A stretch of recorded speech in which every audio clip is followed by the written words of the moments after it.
Okay. Good evening, everybody. Welcome to our third Rambam class. Today, we're going to be tackling the first part of the guide, which is a lot about language.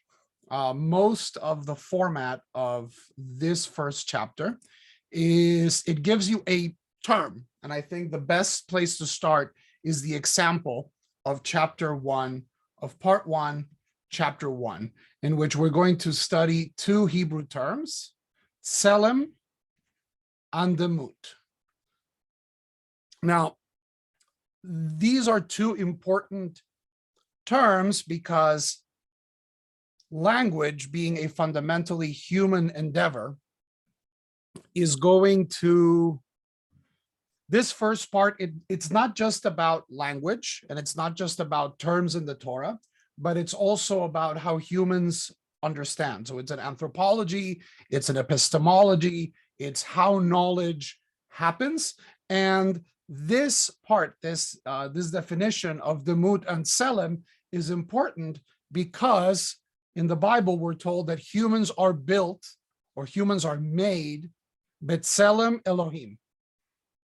And the word that is used by God when God is about to create humanity, this is in chapter 1 of Genesis, verse 23, it says, Betsalmeinu ubidmutenu, in our image and in our likeness, we shall make human beings. And for us, a lot of what Maimonides is going to say might not be so strange for us because we have been trained by a far more philosophized view of religion than his contemporaries were.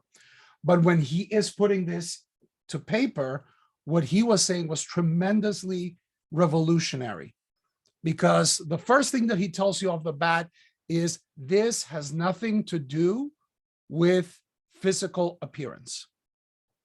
Right? I'm reading from this translation, but it's in the first page 21. We're in part 1, chapter 1. If you have the other version, it says, people have thought that in Hebrew language, image denotes the shape and configuration of a thing. People, by which he means most of his contemporaries.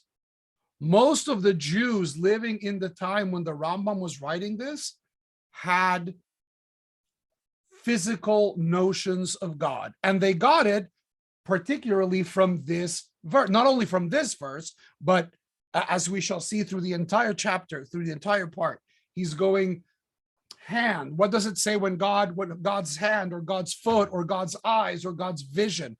What does that really mean? And what he's going to do is he's starting to peel off this veneer of anthropomorphism in saying, and I think this was extremely important to him in the sense that there's many of his philosophical conclusions that, and he's even explicit in the book, says, if people want to take the Torah literally in this sense, it does no harm. It says people want to believe that that some of these things happen in a literal sense. It's not toxic, but the idea that God has a body was one of his main points in his agenda. And I would say, arguably, that is the only point where he really won. Culturally, Maimonides, I think, had two great accomplishments.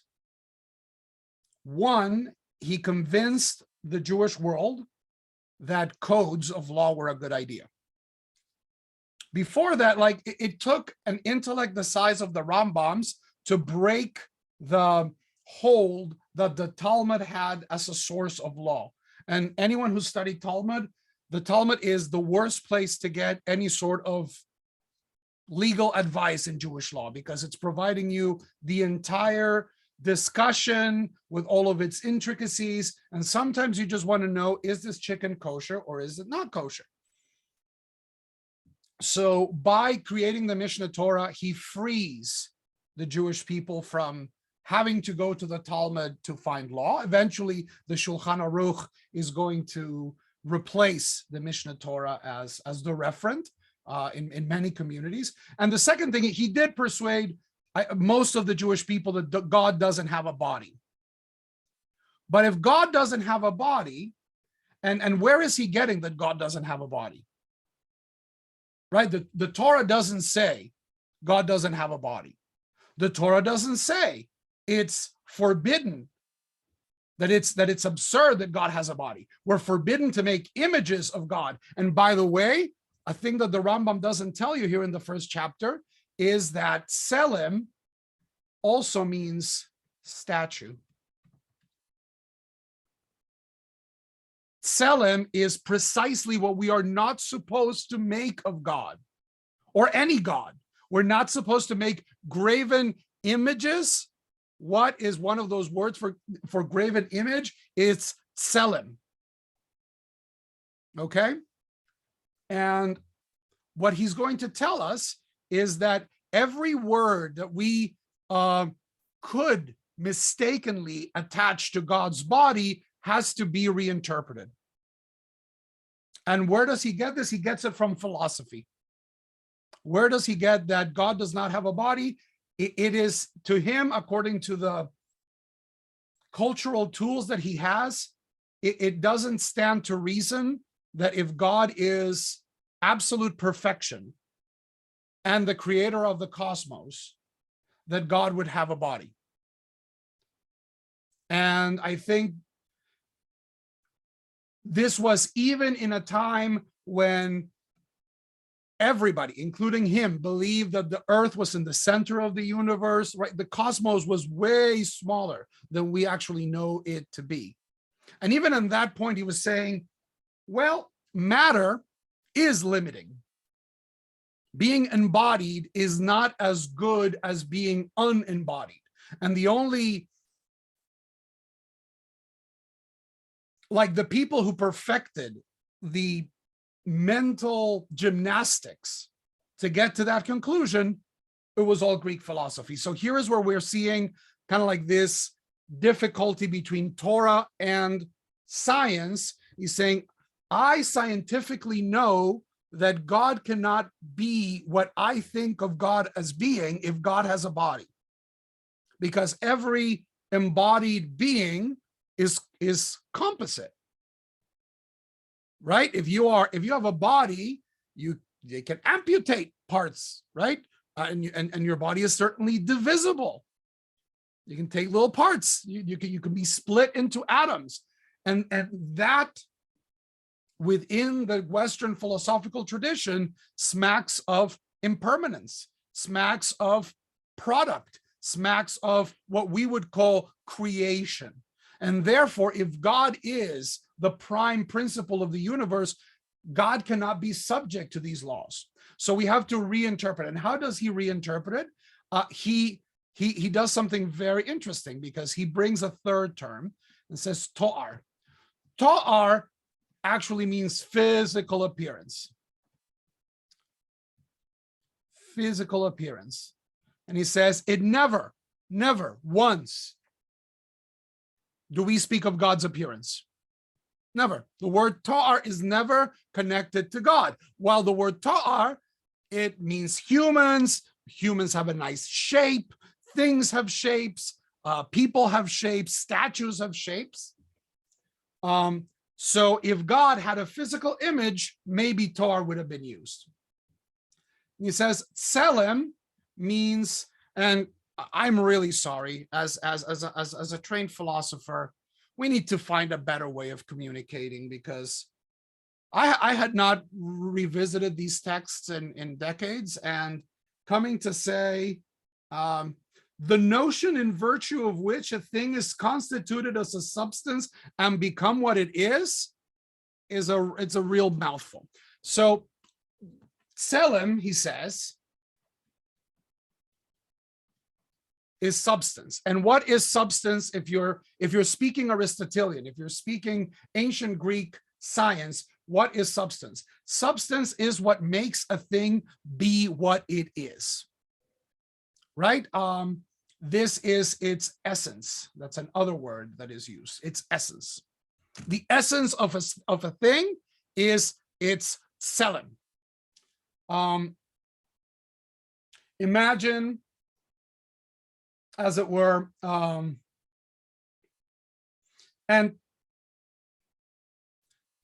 it's the embodied idea, right? I see a chair, I see a chair, I see a chair, I see different chairs. They all look different. One is made of metal, one is made of wood. But how do I know that all of these are chairs? Because they share a essence, a form, a substance of chairness. That is how they would explain it, right? For Plato, the perfect eternal chair actually lived somewhere off planet in a world of ideas. Aristotle was a little bit more down to earth, literally, and he said, no. But look, the form, the thing that makes the duck quack like a duck and act like a duck, right? Like if we're talking of simple things like a chair, it's the shape of a chair. And chairs can be made of certain things. And like, I don't know, is a chair made of butter still a chair? It's a bad chair. I would not want to sit in a chair made of butter. And in humanity, because we're all trying to get back to that, God created human beings in God's image, in God's Selim, and in God's Moot. This means intellect. For Aristotle, the thing that made humans was our capacity to think rationally.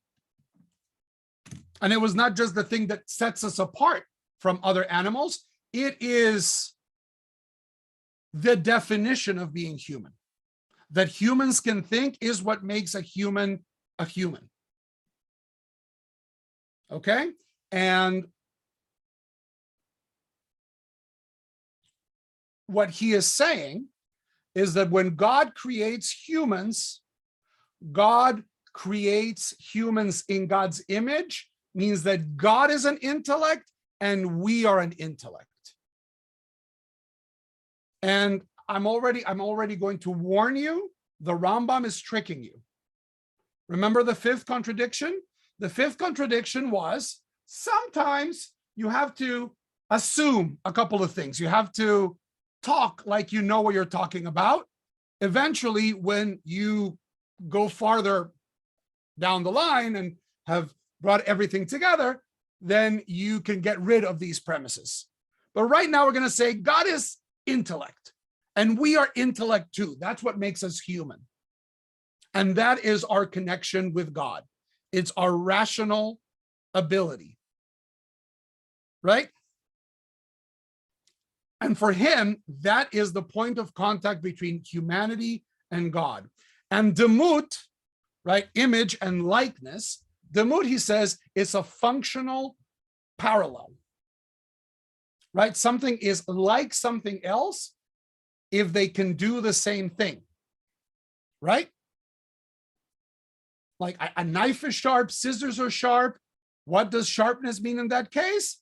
It means that they can cut things, right? So what is our Moot with God? That we can think, and as it were, God can also think. And that is our common nature and our common action. Because as we're going to get towards the end of the first part, the difference between God and us is that God is intellectual action that never ends. It's this intellect always thinking God's self throughout eternity. Well, we, if you ask the Rambam, seldom think.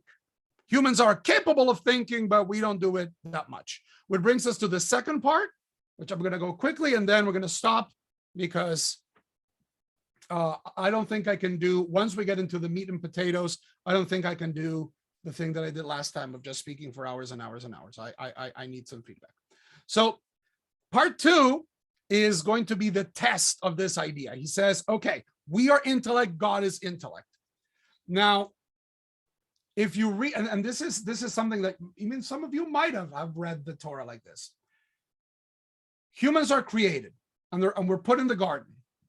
And then God tells us, don't eat from this tree of knowledge, right? The big forbidden thing is the tree. It's called Eitz Hada'at, the tree of knowledge of good and evil. And I think it says, oh, the tree of knowledge. Well, how can we say that like intellect and like our capacity to think is such an exalted thing if it seems to come from a punishment, right? Before eating from the tree of knowledge, Adam and Eve were not endowed with knowledge. Then they eat the fruit of the tree of the knowledge of good and evil, and then they develop knowledge. So this challenges the Rambam's idea in two ways. First, it kind of tells, well, you're saying that the whole point of being human is to think, but it seems that this is a punishment. And number two, if this is a punishment, then this is not a natural, essential, original ability of humankind. This is something that is acquired because humans couldn't do it before. So after giving the author of this question the riot act, it's sometimes philosophers can be petty. Often philosophers are petty. Oh, you who engage in theoretical speculation, blah. Then he calls him when in some of your hours of leisure you live off drinking and copulating, collect yourself and reflect. I don't think the Rambam gave good sermons. Like this is like he starts really attacking. And what he says is that no, human beings are supposed to know truth or false. True intellectual discourse happens in the world of truth and false. In many ways, like mathematics, right? When you're thinking about really abstract things like mathematics are not good or evil. Although mathematicians, if you ask mathematicians often do claim that a theorem is pretty, but that is like people who really know their stuff and like their aesthetic senses are tingled. But like that's not the first thing that we would say. Like 2 + 2 = 5 is not bad or good. It's false. And what he said, like humanity is meant to live in the world of truth and false, because we are intellects. But something happens. We're going to leave this a big question mark of what is it that happened, because it wasn't the fruit. Because look at what the Rambam is telling you. He's telling you the story about the garden it's a metaphor for a fall, not from grace, but an epistemological fall. Humans were supposed to look at the world this way, and now we're stuck looking at the world in this other way, which is the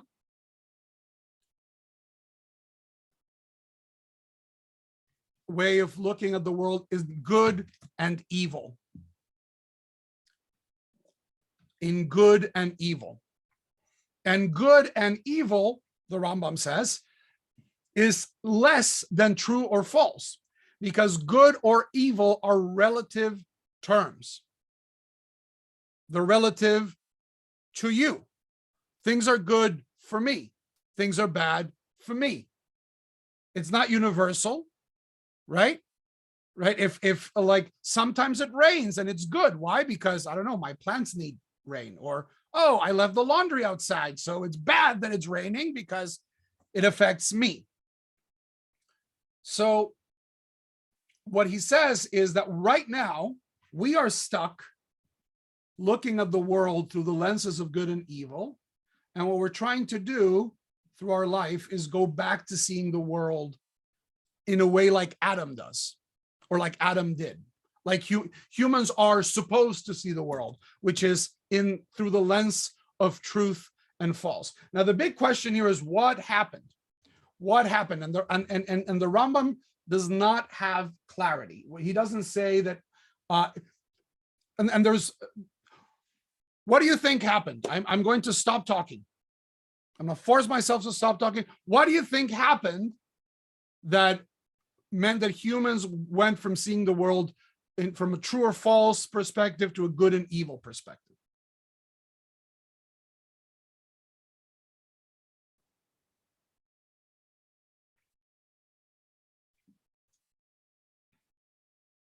Any takers? Yes. Yes. I think, well, what you said is true. If you're really an intellect, if you really have God's kind of knowledge, all you care about, is it true or is it false? Whether it's good or evil should be irrelevant to you. And evil is always false, I think he's trying to say as well.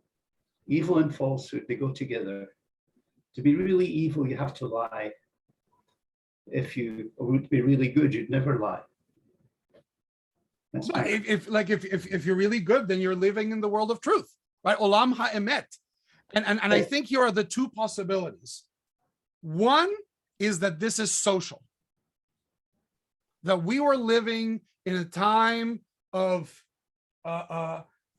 in many ways, like if humans, and which is what you were mentioning, Martin, that because of selfishness, that because of like oppression and need, just need, like when you're hungry, truth falls, shmruth malls, right? Like I'm hungry, like I'm depending on this, and then I have to focus on good and evil. So, and I think he does lay a couple of breadcrumbs to say, partially the way Torah gets us back into the garden is not intellectually, it's socially, right? The way Torah gets us back into the garden is we create a society where there is no want, where there is justice, where there is truth, socially, as you would say, Martin, and that kind of allows humans to pursue truth, to pursue high quality philosophy and math and science and all that stuff. That is one way of seeing it. And like the more I read this book, I think that is kind of his pitch of saying, you want to get back to the garden, you need to rebuild Eden here, which is this strong, the Rambam is not the best friend of Mashiach. Like the idea of Mashiach is one that he dedicates very little time, and he always leaves it like, he says it's a dogma, and yes, we have to believe in Mashiach, but I think what he's saying is by living Torah, it allows us in many ways to escape this cycle of good and evil. The other way of seeing it, which is a little bit more metaphysical, is that humans, before we incarnate, right, that humans, as it were, as unembodied parts of the mental hive mind, right, we are living truth. We are, and this is something that, for example, Kabbalah shares, and like pop angelology. Previous to incarnation, humans know everything. We are living in the realm of truth. We're not bothered with bodies. We're not bothered with limitations, with society, with preconceptions. And somehow, and that's the trick, we get embodied. We get to live in this world of good and evil and appearances and relativism and try to like work our way back into the truth. I don't know which of these is the one that the Rambam claims. And I think both have, I think the first one is a little bit more optimistic in the sense that we can do something about it, right? If the only thing we can do while we're embodied is wait, like try to grasp as much as we can before we go back to the world of truth, well, eventually we're going to get back to the world of truth.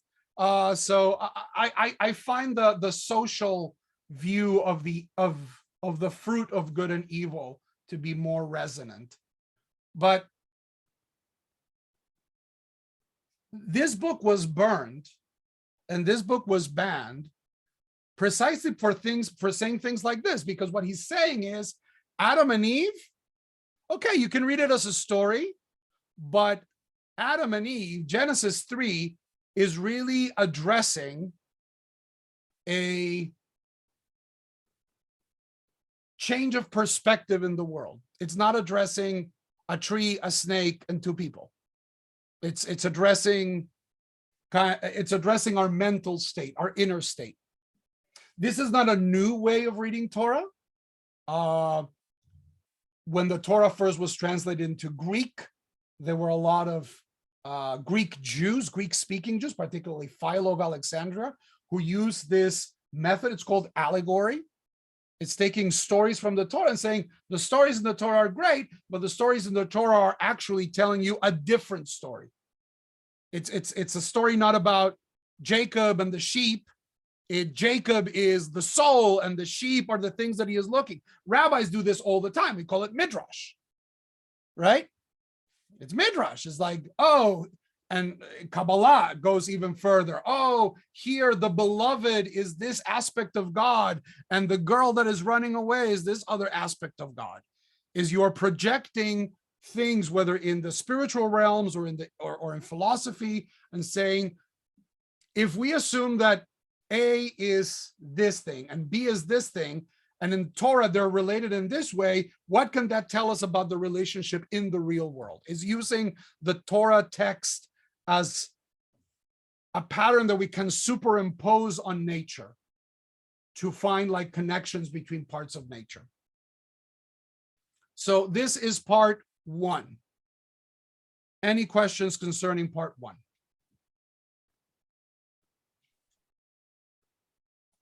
You have 2 questions Yes. in the chat. Oh, in the chat. I have not seen the chat. Okay, there we go.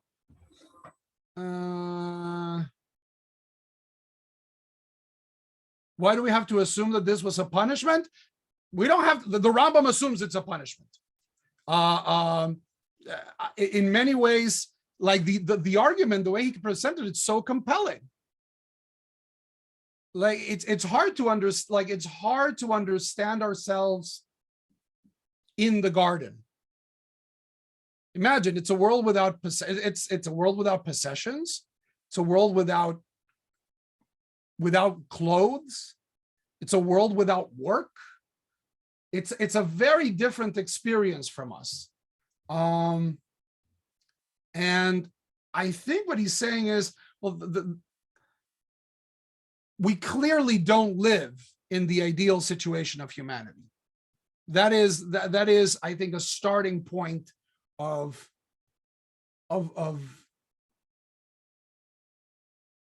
the biblical approach. I think Islam and Christianity might take it too far, saying there is something wrong with us. Like there is like we are not nice creatures sometimes.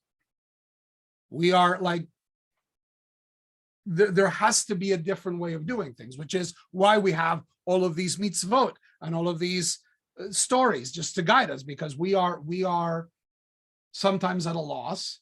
How can we experience paradise in the real world?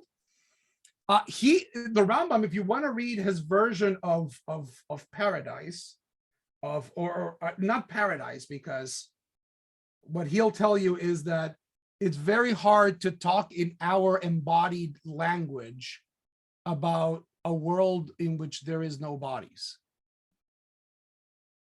which is why the best thing we can write about death is poems, in the sense that imagine perceiving the world beyond your body. Our idea of self, our idea of location, of being in a place, of being in time, is dependent on bodies. And if you don't have a body, wow, cognition, like it's mind-blowing. It's like it's headache inducing. Like, how can I perceive without a body? So his description of the times of the Messiah are very interesting. He says, in the times of the Messiah, when we get our stuff together, which is why I think that this big question mark, like what is the fruit? And I think the fruit is like social, like it's social interaction, it's disparity, it's selfishness, like a little bit like how Martin was saying. It's saying we're going to get to a point in which we are going to devote all of our energies to two things: taking care of our physical needs, which is going to be easy. Like he doesn't say robots, but like we're just going to plant and everything is going to grow and we're going to be able to feed millions with very little effort, which, by the way, we are not far from doing that right now. Currently. We are currently capable as a species of feeding everyone, housing everyone, a couple hundred times over. And when it says, and there's going to be no war, which means that all of humanity's intentions are going to be poured into like this intellectual activity. To me, you know what that sounds like? Sorry, I'm married to my wife. I mean, I married my wife for a reason. It sounds like Star Trek.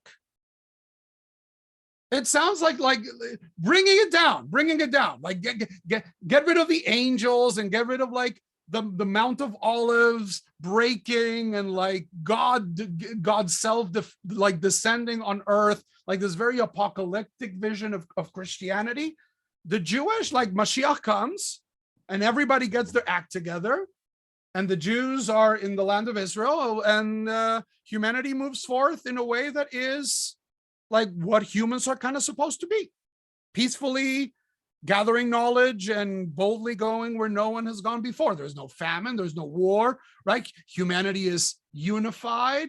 And to me, it looks a lot like Star Trek, right? And it doesn't mean that people will not suffer, right? That the Jewish tradition is very clear. In the time of Mashiach, there will be suffering. There will be disease. People will get divorced. Children will be, adolescent teenagers are going to be a pain in the butt. People are going to get sick. People are going to get, like, all of that is going to, and people are going to die. Mashiach dies. Like that. One of the things is Mashiach has to die and has to name his kid king. That's one of like the boxes that Mashiach has to tick. He has to set up a dynasty in the traditional idea of Mashiach. It's not that suffering is going to disappear, but in many ways, like the shackles of human existence, like poverty and hunger and ignorance, like all of that stuff, I think that's what the Rambam is pointing to. So inner tragedy is always going to exist, but it's inner tragedy in a world where we have excellent healthcare and all of humanity's energies are being devoted towards scientific, artistic, philosophical endeavors, and not to like, I don't know, reality shows and war and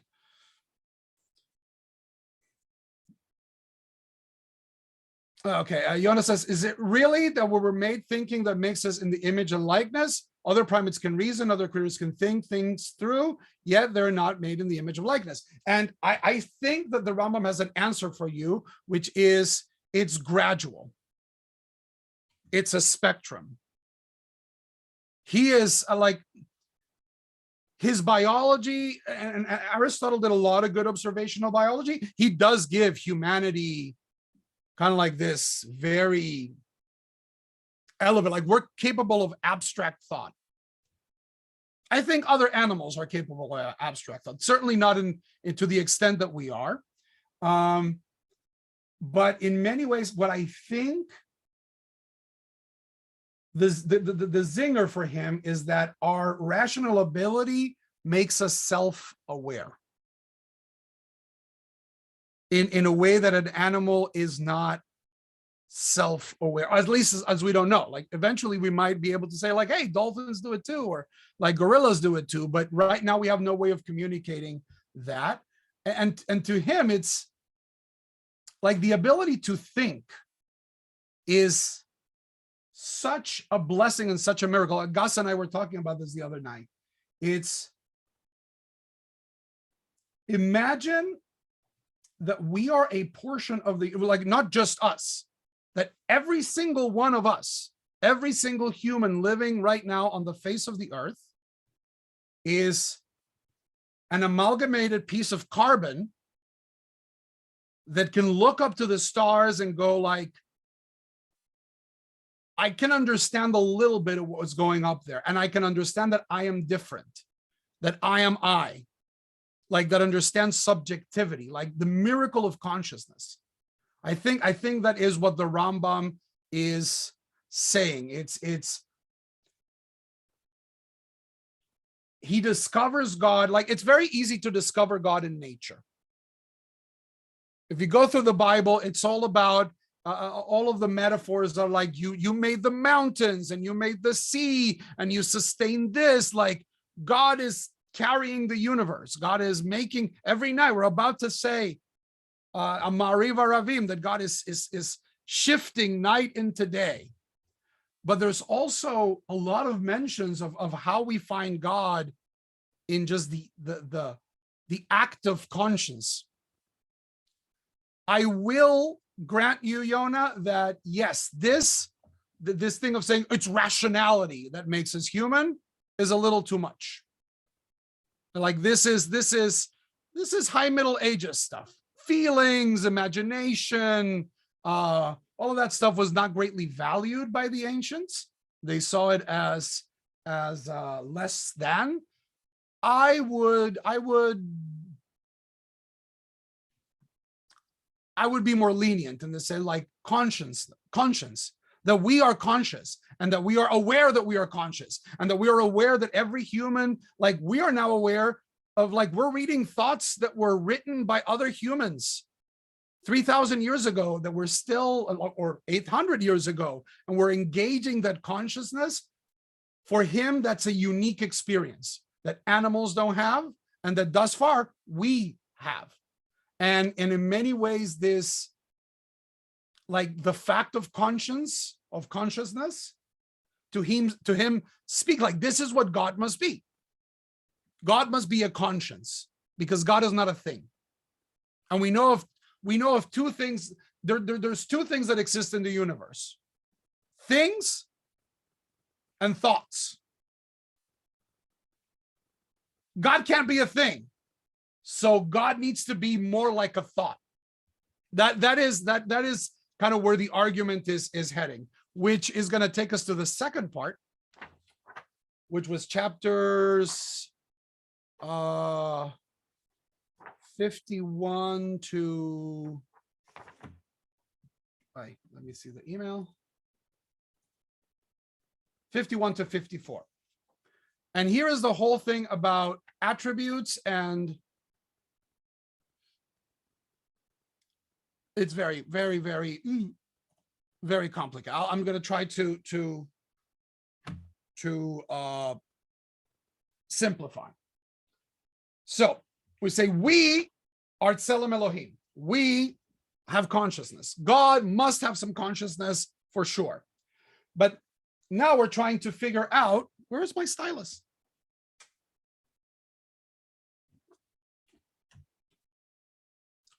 Yona, every time that I have class, I lose my stylus.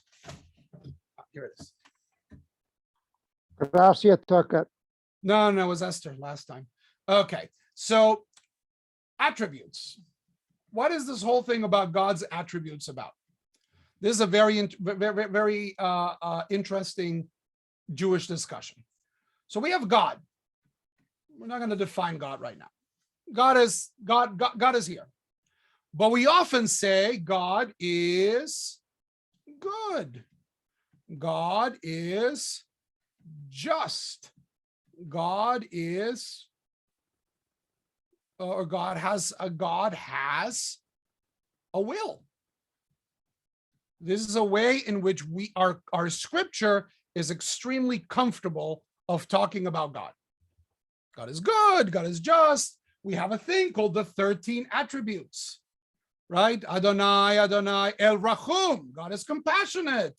Vechanun, and God is graceful. Erech Apayim, of long nostrils, which of course should not be taken literally, but God is patient, and God forgives and waits for generations, except that if you read it in Exodus, there's kind of like God will come back in the fourth generation. Well, we are very comfortable. Bible is extremely comfortable about saying God is X. The big problem with this, the Rambam's going to tell us, is that there's 5 ways of saying that that anything is Y. One is saying the definition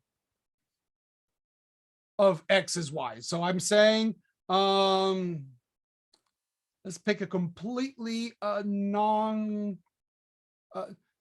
humans are rational animals. That is the definition of Aristotle of what humans are. Why? Because there's only one rational animal. Therefore, this is a sufficient definition. And also, it tells us what's special about humans. We said that in the Aristotelian tradition, what makes humans cool and human is their rationality, is their intellect.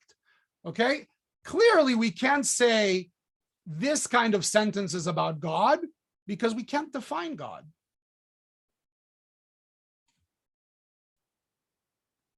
Right? If God is the ultimate being, we can't, like, defining God, like even that ultimate being.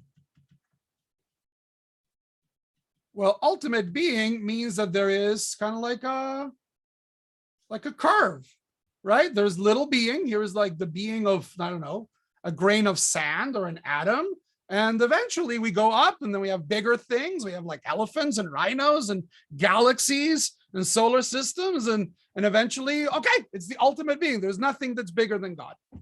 But what the Rambam is saying, like, we know that God doesn't work that way because God doesn't have a body. God is not composite.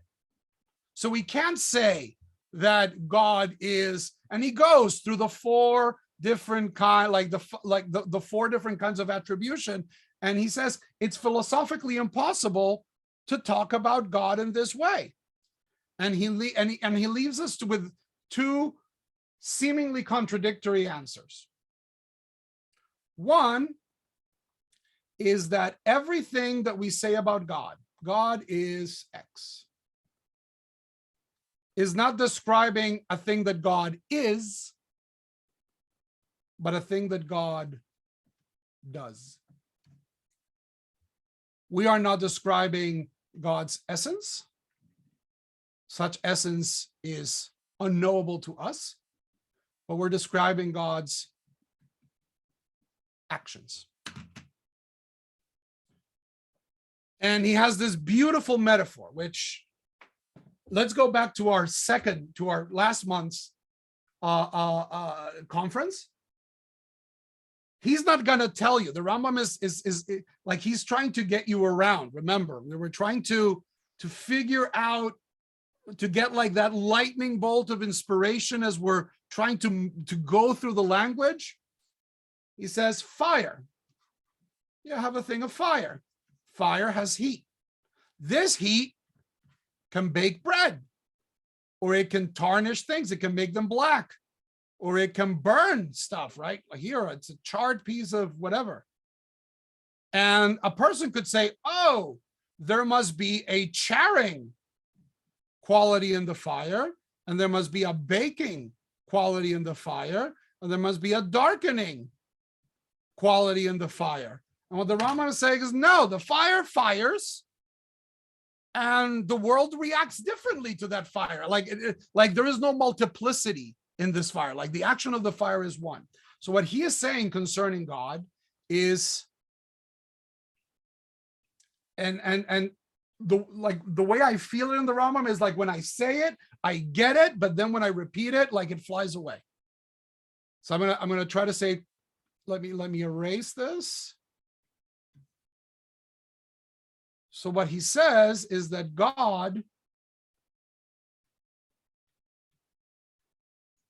God's actions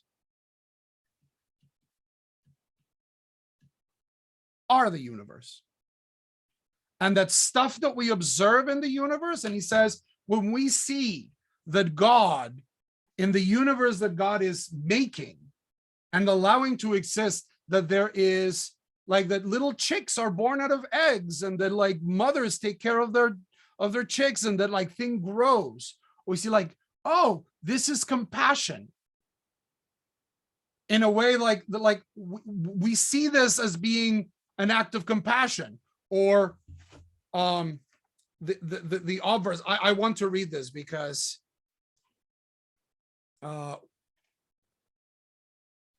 with all that's happening in the Ukraine and around the world, this is the thing that is giving me pause. I tripled. We're on page 126 in this version. Similarly, top of the page, we find among his actions that proceed with regard to the Adamites. Interesting how he calls us the Adamites, right? Why are we Adamites here? What's wrong with human? He's addressing us kind of like as a species. We're not addressing us as individuals.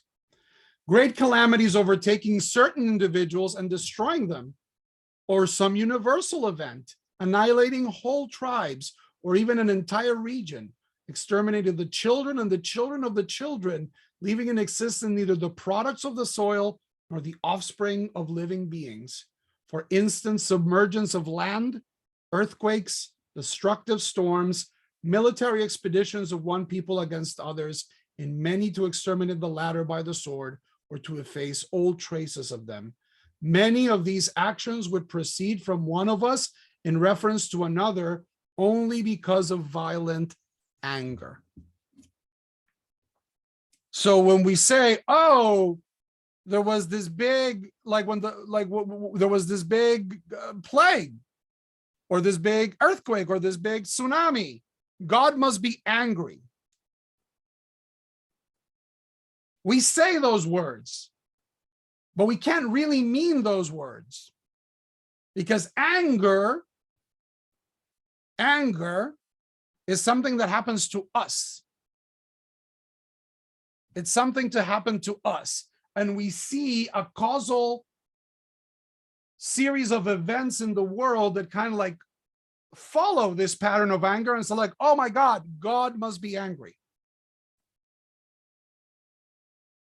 But God is unique. So the same processes that are causing like the production of life, good weather, good crops, they're the same processes that are causing famine and disaster. Like the same earth that hosts all this bounty, it hosts this bounty precisely because it's a dynamic being.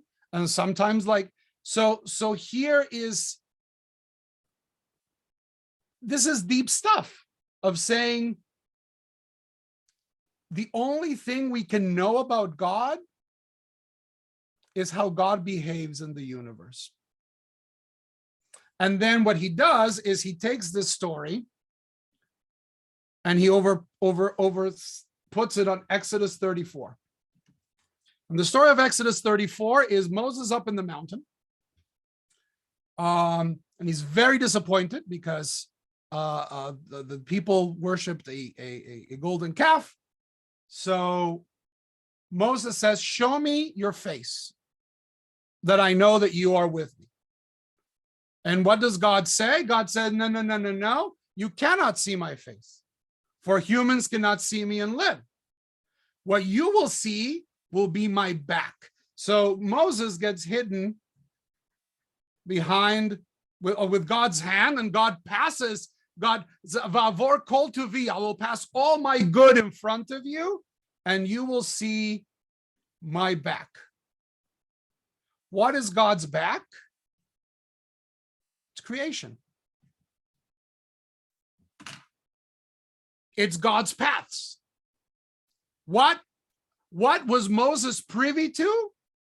the greatest human being to ever live or who has ever lived, the highest level of intellectual achievement was understanding that we can't see God face and live. That we simply do not have the bandwidth to understand God by God's self. We, very much like ourselves, can only understand God as God is embodied by the universe. We understand ourselves primordially as a body. And often the Rambam says, no, well, not often, when we try really hard, we can kind of like leave the shackles of this body and kind of like think as if we were not limited to good and evil. But this is not something that we only do about ourselves. This is something that we do about God. We are walking in God's aftertoe, not aftertoe. Like we're following God, and we're getting the spray. We're getting the manifestation of how God is existing, but we don't have access to God. We don't have access to God. And then in a part that I forgot to assign, but those who read the entire first part, the way he does it is by saying, if I want to talk properly about God is X, the only way I can really talk about it is by saying God is not X. I can say that God is not a body. I can say that God is not malevolent. I can't say that God is good, because goodness is always defined by me. But I can say God is not out to get me, or God is not unfair. I can say that. And eventually what he says is that we will have blotted out in our field of intellect all the things that God is not, and what will be left kind of to our intuition is a God-shaped hole in reality. And that is where we have this meeting with God. Because remember, this guy might be a rationalist, but eventually what he's saying is, you want to see God, you're going to have to do a lot of thinking, and eventually you're going to break through the thinking, and you're going to get like this lightning of inspiration in which you'll see the God-shaped hole in the universe. That's the best you can try to do. You can see this is not God, matter is not God, I am not God, my consciousness is not God, the stars are not God, the sun is not God, the moon is not God, other humans can't be God. What is God? And saying, and just start crossing things out. And eventually what we're left in is going to be pointing towards God. Pointing. It's never going to be God in a platter. If we could understand God, we would be God. Because remember, God is not matter. So God is intellect, which brings us to the last piece of information. Because if I don't teach chapter 68, my thesis advisor would be very angry with me, because he thinks it's the beating heart of the guide. Because he says God, according to the philosophers, says, you already know the following dictum of the philosophers. That is, this is a thing that philosophers think. Might be true, might be false. With reference to God, may God be exalted. This is page 163, part 1, chapter 68. Is generally admitted. Most people think this is true. The dictum being that he is the intellect. So God is sechel. He is, as well as the intellectually cognizing subject, he is the maskil, and the intellectually cognized object. He is the muskal. I don't know if Miss Helene is here. She would teach us the differences in Hebrew grammar. What does sechel is intellect, maskil is the person doing the thinking, and muskal is the thing that is being thought. And I will subject you to more of my horrible art. So this is how the ancients thought cognition worked. You have God's mind. Let's call it, I think we have a fantastic metaphor in modern times. Let's call it the internet. The everything that is in the internet, that is God's mind, which they called the active intellect.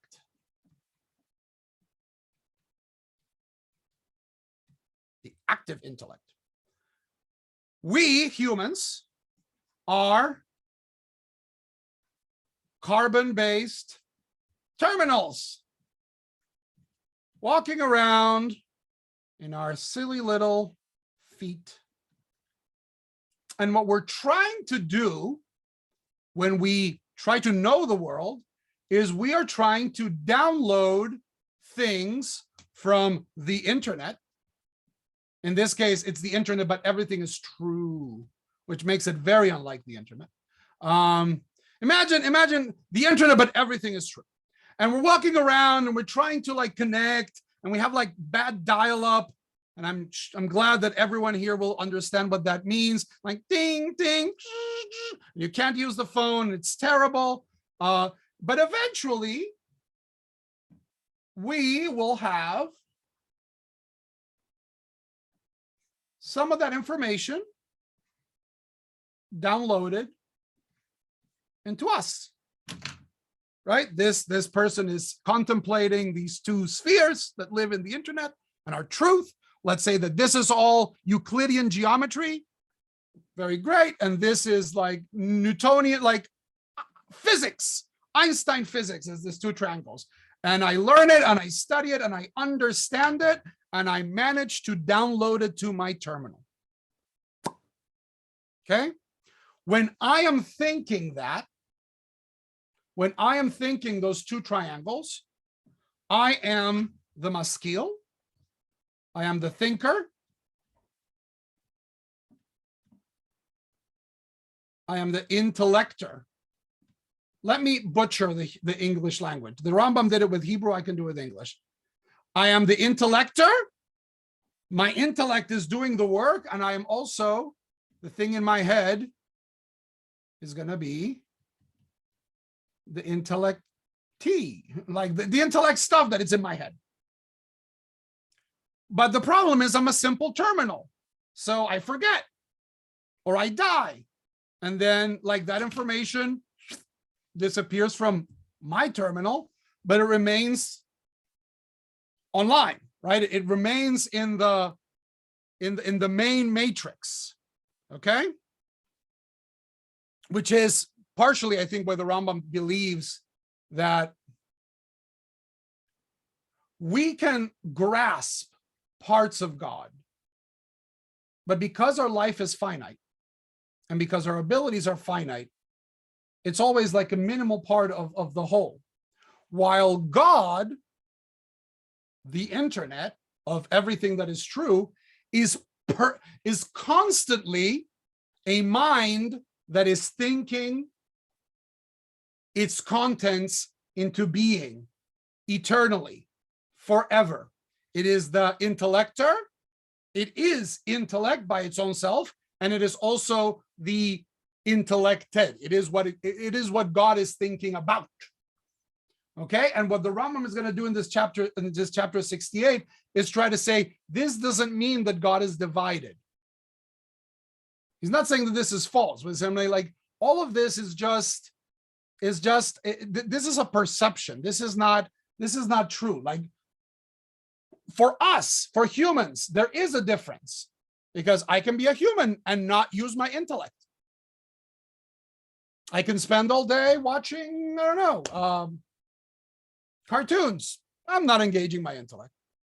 And maybe I do. And the next day I study Torah, I study philosophy, I study physics. And then when I am thinking about these things, these truths live in me, live inside of me. But then they stop living in me because my attention is limited. But that is not God. God, being pure intellect and being absolute intellect, is always constantly in action. And the way this action manifests itself, and that is why I made you read chapter 71, is the world.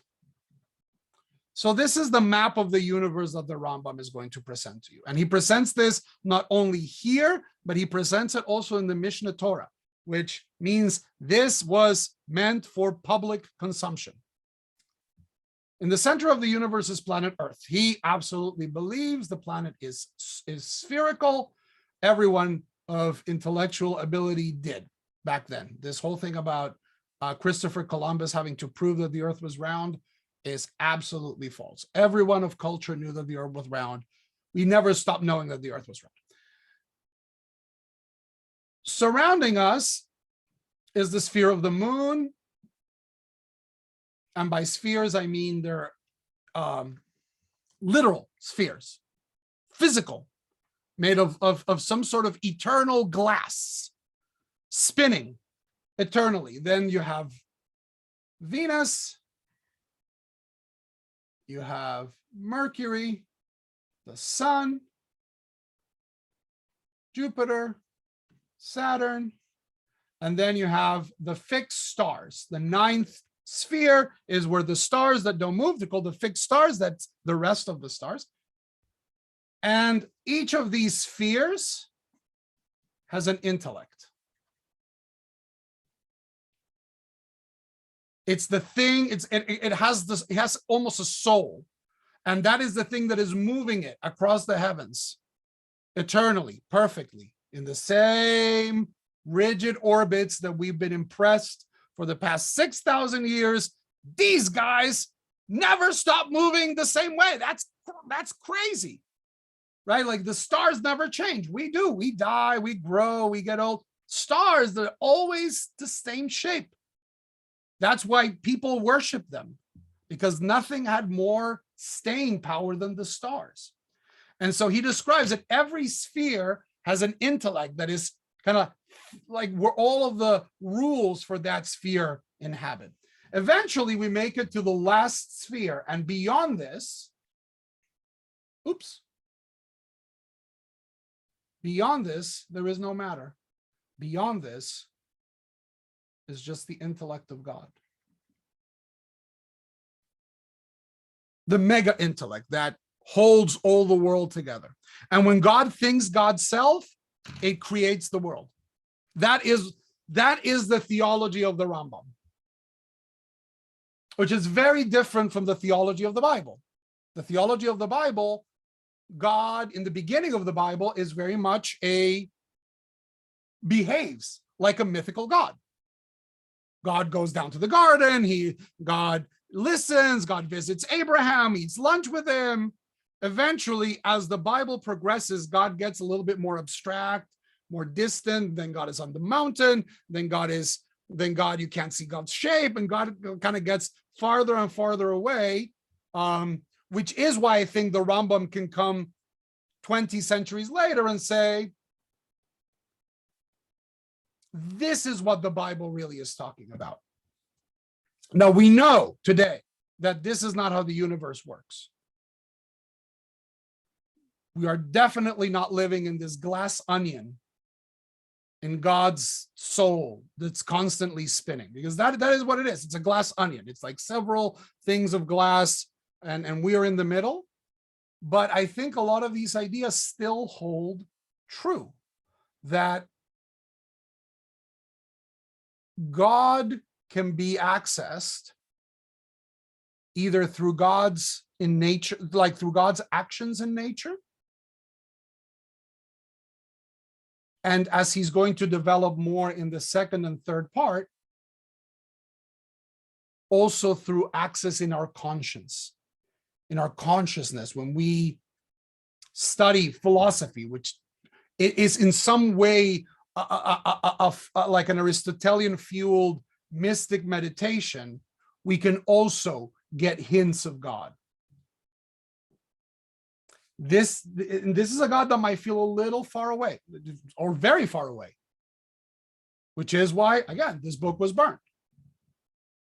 But today, for humans that know that the universe is way bigger than the Rambam thought it was, I think this gives us good food for thought of how to conceptualize God when we know that the universe is so mind-defyingly big. Because the alternative, in my opinion, is deism, is thinking that, okay, somebody must have created this wonderful thing, but it's so far away that there's no reception. There is no reception. There is no way of contacting this God that is beyond the sphere of the universe. But what the Rambam is telling you is, no. Here's where we get it wrong. God is very far away, but we are made of God's stuff. Which brings us back to the first chapter. We are Selim Elohim.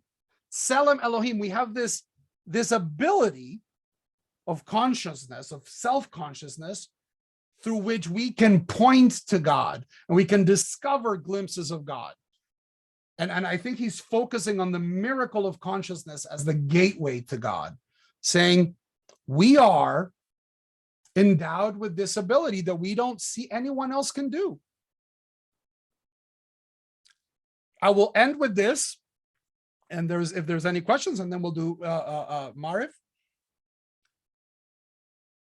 In ancient Canaanite paganism, which is why this word Selim is used, many critical scholars believe.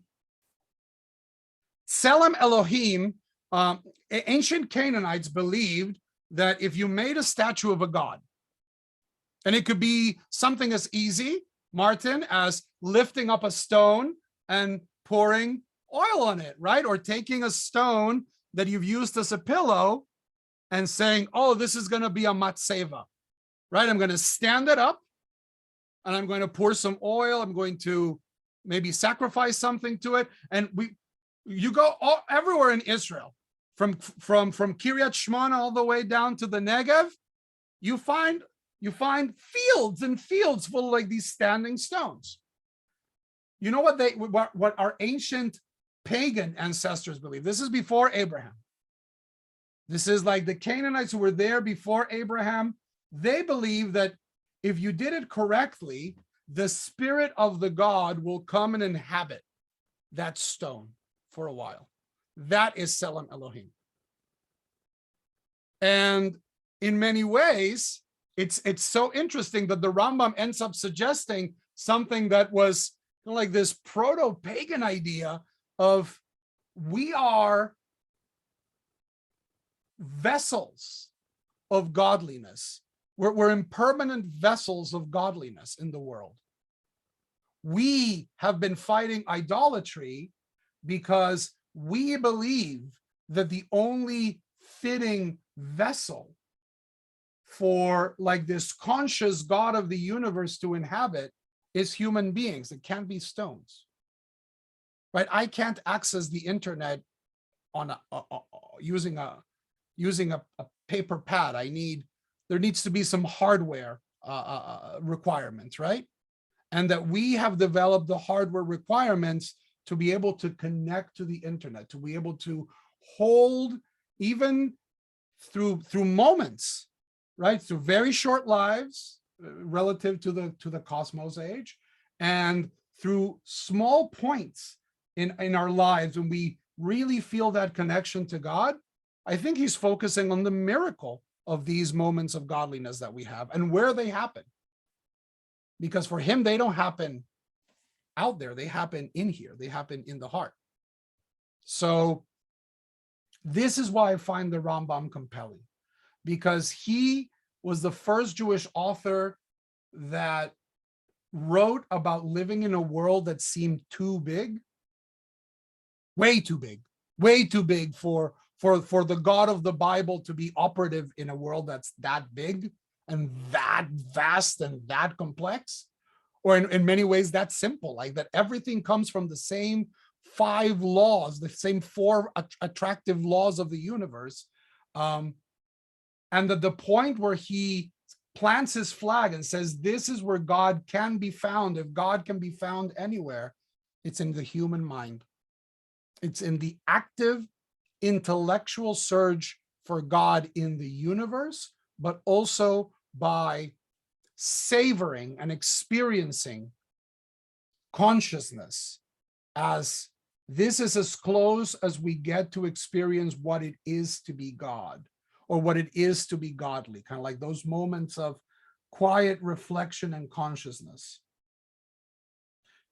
We will talk about what moral obligations that generates, because it's not just me that can does the trick, because that you'll fall into the matrix, right? Solipsism. Oh, I only exist, right? This entire universe is this vast conspiracy illusion that is being created by Juan's brain, and none of you are here, and this microphone's not here, and all of no, I'm living in a world full of people who can access the truly godly internet.